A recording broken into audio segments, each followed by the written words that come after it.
Let's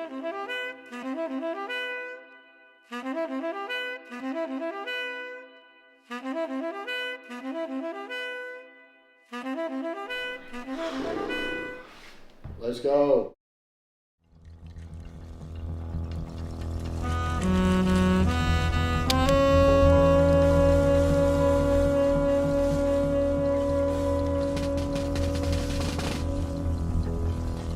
Morning, King. Good morning.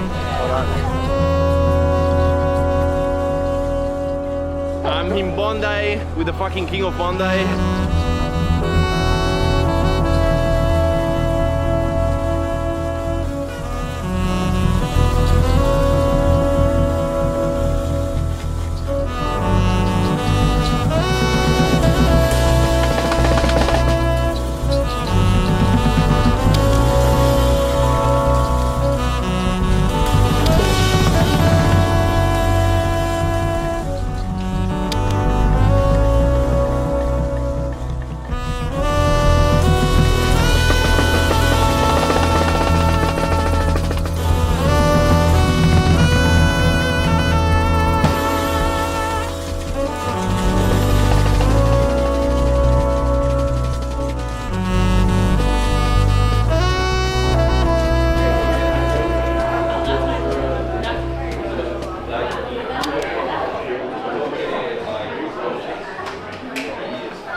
A day with Alfie.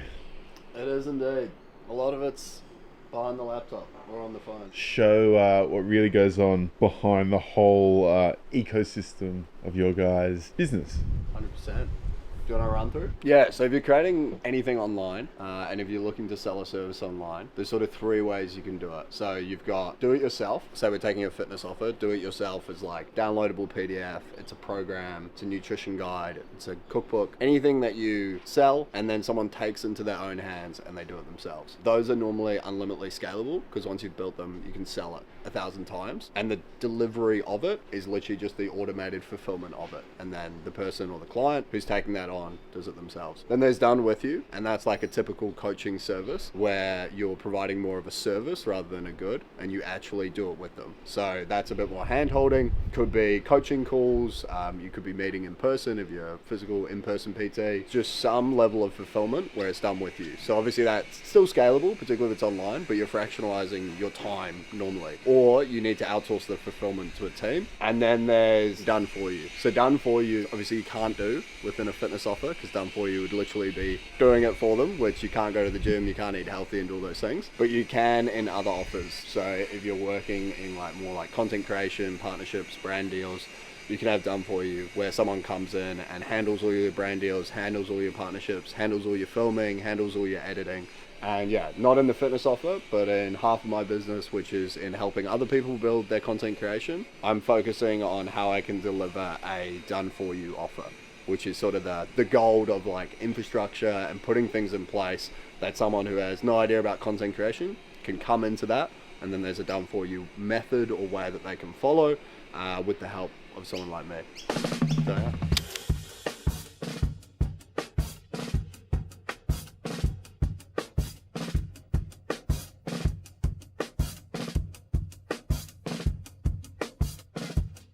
Woo! Let's go. Business is split in half. So on the fitness side, the do-it-yourself is like what's called low ticket, where someone buys a relatively cheap program and they do it themselves. And then we have a high ticket offer where they get a little bit of Jake and I's time. We work with them, and that's where they get our messaging and coaching. And then on the content side, there's do-it-yourself, which is the content course. There's done with you, I do content consulting. And then the done for you is going to be content templates, which I'm almost finished with. But that's like the most exciting project at the moment that I'm working on. The idea is that I'll be delivering 20 viral templates to people's email every month. So they'll go on a subscription model. Basically how to use the templates, super simple, but they're developed in CapCut. And what I've done is sort of collect 20 of the top most successful templates that I've used as a fitness creator. So there's 5 fitness, 5 training, 5 lifestyle, 5 mindset, and 5 nutrition. And across that, it sort of fills up all of your content buckets. And the idea being that you get delivered these 20 templates, so it takes all of the ideation component. I think the biggest struggle for a lot of people when they go into content is not knowing what to post. So this gives you some very clear content pillars to post under. And then better than that, it also gives you the exact things to post in terms of like the content style, the hook. It's synced with music as well, and it's all editable in CapCut. So you can sort of put your own spin on it and obviously put your own clips in as well. 3 ingredient protein pancakes. Got some eggs. Few extra egg whites, probably in there. And then we got some banana frying in the pan. You are in for a treat. Trust me. This is Alfie's best dish. Ooh, not bad, not bad. Nice. Tuck in. What a treat, brother. Thank you very much. That's really good. Success. Because would you and Jake work out together the majority of the time? We normally work out with Rich, so I guess the 3 of us always train together. But I do like a bit of alone time, I reckon. It's nice. What percentage would you say would you work out by yourself? I reckon it's semi like 50-50. I like the training element is like a nice escape. Like when you just headphones on, good sweat out, and it's just way more efficient. Bro, yeah, fully. Yeah, I was gonna come, and I'm like, I'd rather just like,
It's a wrap. It was a good session.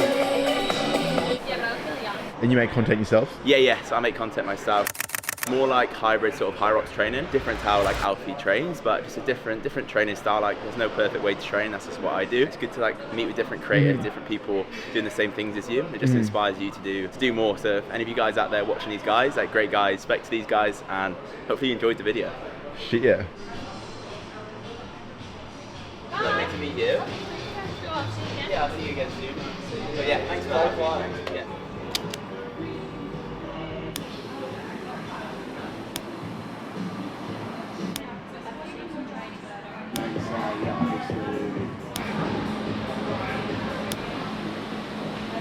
Didn't even realise there was other people in the gym. I'm gonna push you down, come on.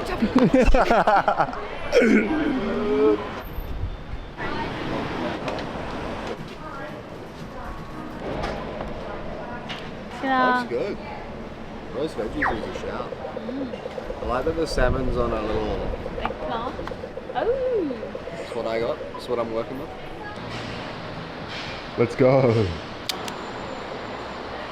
Question for you. Backstory question. Where did it all begin? Born in London. Grew up in Waiheke Island. Beautiful part of the world. Off the coast of Auckland, like 35 minutes. Ran around barefoot, it was a great childhood. Lots of bark huts and just building and playing. But I didn't know the days of the week in order when I was like 14, so that's when I went to boarding school. So parents shipped me off to St. Ken's, which is in Auckland. And I feel like that's when my eyes opened a little bit wider to like co-curricular, so I was playing lots of rugby at the time. Rolled up the sleeves a bit and just got stuck into like everything the school had to offer. And then managed to earn a scholarship over to Sydney. Played rugby at college there. there and just plugged away at some academics, finance and marketing, 4 years at Sydney Uni. Do you miss New Zealand at all? Not really. I think New Zealand's great, but it's a little bit slow. It's very small, a little bit behind on some things, just being so far and remote from the rest of the world.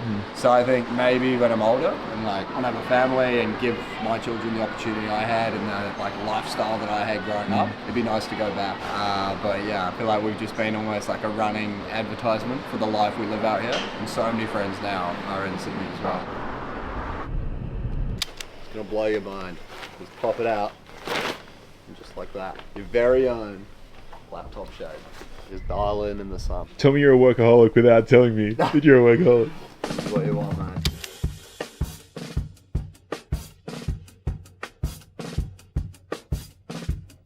Ever thought about getting a monitor? Yeah, it's because I had to have one in my room, but the internet doesn't reach my room. Oh. And I'm just, yeah, I should have fixed it ages ago, but we move out in like November, so I just currently we feel like fixing it. Yeah, fair enough. Proper desk set up for the next place? 100%. I have my own fucking office in the next place. Nice. Which is needed. But we had the session today was big. Hey dog, better have a coffee, mate. Better stay sharp. To be fair, I need to be on as well. Give me a long black, baby. Really? Yeah. Yeah, buddy! Bring it over. Our life has degenerated to the point where we think having a coffee at 3 p.m. is crazy. Fucking, shit. we're going loose today. Oh, shit!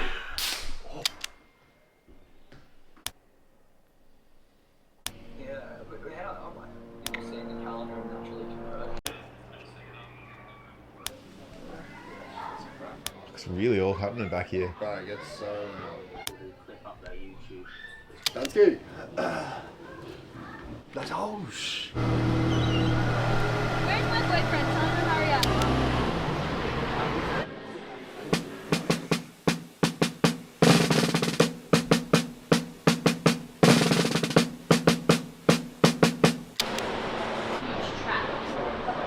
This can rub out, right? Go on. I'm nervous.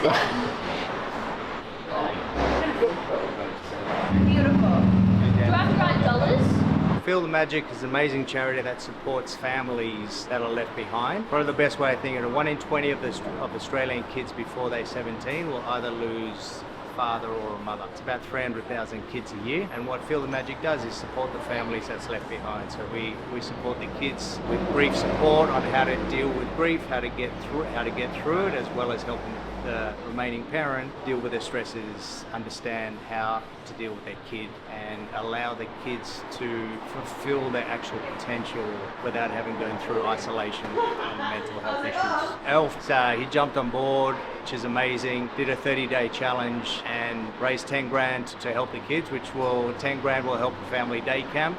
It'll fund a full day family day camp for the kids and their parents. Just finished our first Let's Talk Suicide Family Day Camp. Not only do we provide grief education and skills and strategies, but being able to bring people together is something that's very unique to Feel the Magic. Kids helping other kids, kids sharing with other kids, parents sharing with other parents. Yeah, connection, absolutely. It's awesome, I appreciate it. Super special. Thanks for letting us be a part of it. We'll definitely do plenty more stuff together. Beautiful. Well, we'll get a link in the description so people can donate. There you go. 100%.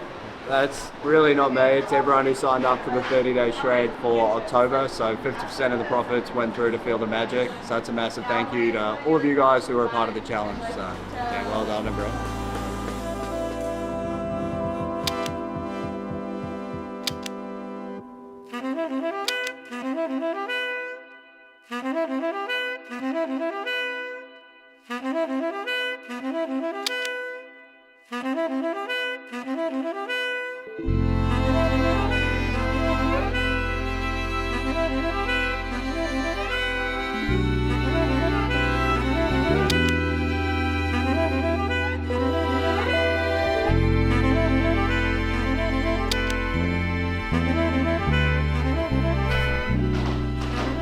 Bit of a unpopular opinion, but I actually quite like mango skin.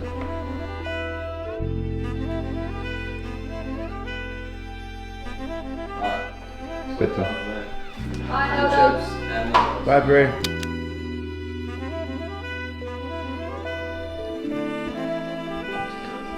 Bye, Alfie.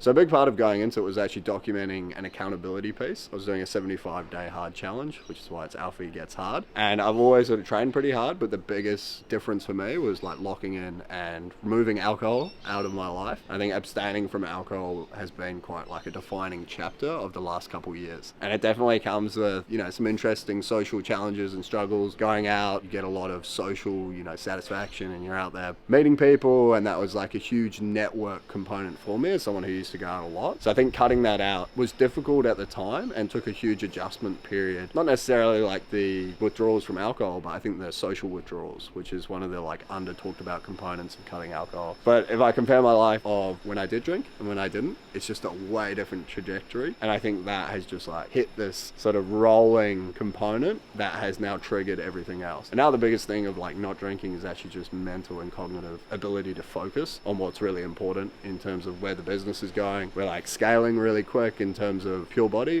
which is the group coaching that I do with Jake. And then also the ability to run events like Coffee and Chill, our run club, build this content creation arm, hire some of our really good friends and girlfriend. Yeah, it's been a unique experience, but definitely didn't think it would get to where it is now, but pretty happy with where it is, but definitely a long way to go as well.